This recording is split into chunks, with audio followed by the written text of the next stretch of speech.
സജോ ദേവസി ഇടുക്കി കുടയത്തൂർ മലയിലുണ്ട്. സുമതിയാണ് ഇവിടെ മണ്ണിടിച്ചിലിൽ മരിച്ചത്. കൂടുതൽ വിവരങ്ങൾ സജോ നൽകും. സജോ, ഇപ്പോൾ കാലാവസ്ഥ എങ്ങനെയാണ്? ആ വീട്ടിൽ 3 പേരാണ് ഉണ്ടായിരുന്നത്. ഭർത്താവും മകനും രക്ഷപ്പെട്ടു, പക്ഷേ സുമതിക്ക് രക്ഷപ്പെടാൻ സാധിച്ചില്ല. എന്താണ് അവിടെ നിന്ന് നോക്കുമ്പോൾ നമുക്ക് കാണാൻ കഴിയുന്നത്? ഉരുൾപൊട്ടലിന് സമാനമായ ഒരു സാഹചര്യം ഉണ്ടായോ?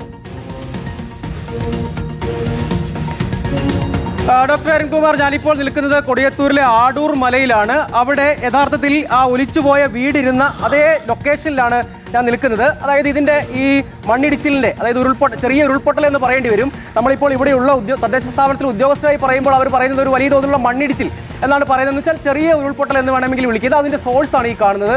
ഇവിടെ നിന്ന് ഇങ്ങനെ മണ്ണിടിഞ്ഞ് മണ്ണും ചെളിയും കല്ലും പാറയും ഒക്കെയായി ഈ കാണുന്ന ഈ ഭാഗത്ത് ഞാൻ നിൽക്കുന്ന സ്ഥലത്താണ് വീടിരുന്നത്. അതിന്റെ ഒരു ഭാഗം, 2 ഭിത്തികൾ മാത്രമാണ് അവിടെയുള്ളത്. ഒരു അടുക്കള ഭാഗത്തിന്റെ ഭിത്തികൾ മാത്രമാണ് അവിടെ കാണാൻ കഴിയുന്നത്.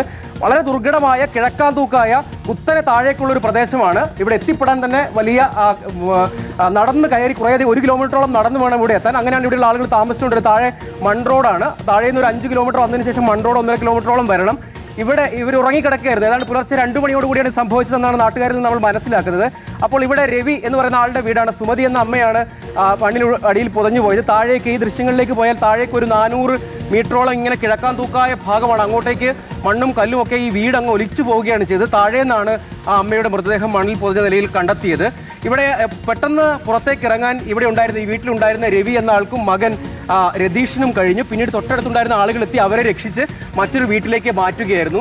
ഇവിടെ നമുക്ക് കാണാം, അതാണ് വല്ലാത്തൊരു അവസ്ഥ. ഇവിടെയുള്ള ആളുകളോട് ചോദിച്ചപ്പോൾ ഇവിടെ ഇതിനു മുൻപ് ഇങ്ങനെ വലിയ തോതിലുള്ള മണ്ണിടിച്ചിലൊന്നും ഉണ്ടായിട്ടില്ല എന്നാണ് ഇവിടെയുള്ള ആളുകളൊക്കെ പറഞ്ഞത്. നമുക്ക് ഈ ദൃശ്യങ്ങളിൽ തന്നെ കാണാം, താഴേക്ക് ഒലിച്ച് കുറേയധികം ദൂരം താഴേക്ക് മണ്ണും കല്ലും ഒക്കെ ആയിട്ട് ഒലിച്ചു പോയിട്ടുണ്ട്.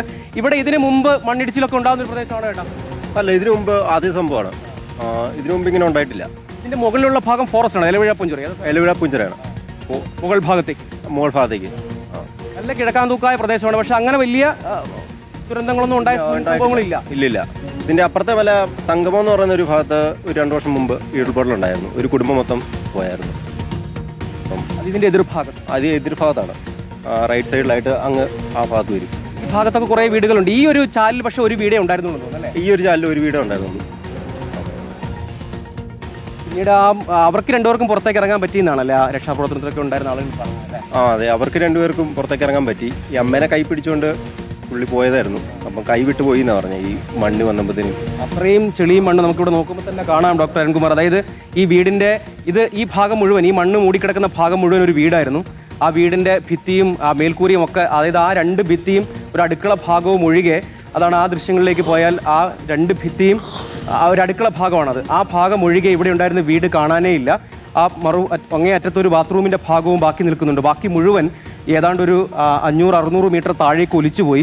അങ്ങനെയാണ് ഇവിടുത്തെ ഒരു സ്ഥിതി. അപ്പോൾ ഇങ്ങോട്ടേക്ക് ഇവിടെ വർഷങ്ങളായി താമസിച്ചുകൊണ്ടിരുന്ന ആളുകളാണെന്നാണ് പറഞ്ഞത്. ഇവിടെ ഇതിന് മുൻപൊരു മണ്ണിടിച്ചിലുണ്ടായില്ല. പക്ഷേ ഇത് വല്ലാത്തൊരു ഭൂമിശാസ്ത്രമാണ്, ദുർഘടമായ ഒരു ഭൂമിശാസ്ത്രമാണ് ഇവിടെ ഉള്ളത്. വളരെ കിഴക്കാൻ തൂക്കായ ഒരു പ്രദേശമാണ്. അപ്പോൾ ഇവർ പറഞ്ഞത് പ്രകാരം നേരത്തെ രക്ഷാപ്രവർത്തനത്തിന് ഓടി വന്ന അപ്പുറത്തെ വീട്ടിലെ ചേട്ടനൊക്കെ പറഞ്ഞത്, ഇത് മണ്ണിടിച്ചിലും ഇതൊക്കെ മനസ്സിലായപ്പോഴത്തേക്കും പെട്ടെന്ന് പുറത്തേക്ക് ഇറങ്ങാൻ ശ്രമിച്ചു. പക്ഷെ അമ്മയെ കൈവിട്ടു പോയി. പിന്നീട് അവർക്ക് അങ്ങോട്ടേക്ക് മാറി നിൽക്കാൻ കഴിഞ്ഞു. അവരുടെ മുകളിലേക്ക് മണ്ണും ചെളിയും കല്ലും ഒന്നും വന്നില്ല. അപ്പോൾ അവർ മറ്റുള്ളവരെ ഓടി വന്ന് അവരെ അങ്ങ് മാറ്റി. പക്ഷേ അമ്മയെ കിട്ടിയില്ല. പിന്നീട് മറ്റ് രക്ഷാപ്രവർത്തക സംഘമൊക്കെ വന്ന് താഴെ തിരച്ചിൽ നടത്തിയപ്പോഴാണ് കണ്ടെത്താൻ കഴിഞ്ഞത്. ഇതാണ് അതിൻ്റെ ഒരു സോഴ്സ്. വലിയ തോതിൽ മണ്ണിടിഞ്ഞ് താഴേക്ക് വന്നത്. ചെറിയ ഉരുൾപൊട്ടൽ എന്ന് വിളിക്കാം, പക്ഷേ വലിയ മണ്ണിടിച്ചിലാണ് ഡോക്ടർ അരുൺകുമാർ. ഓക്കെ, സജോ ദേവസ്യയാണ്. വളരെ കഷ്ടപ്പെട്ടാണ് സജോ ദേവസ്യ ആ ആടൂർ മലയിലേക്ക് എത്തിയത്. ആ ആടൂർ മലയിൽ വളരെ കിഴക്കാന്തൂക്കായ ഭാഗത്തുണ്ടായിരുന്ന ഒരു വീട്ടിലാണ് വലിയ രീതിയിൽ അവിടെ മണ്ണിടിഞ്ഞു വീണ് ഒരു ജീവാപായം സംഭവിച്ചിരിക്കുന്നത്.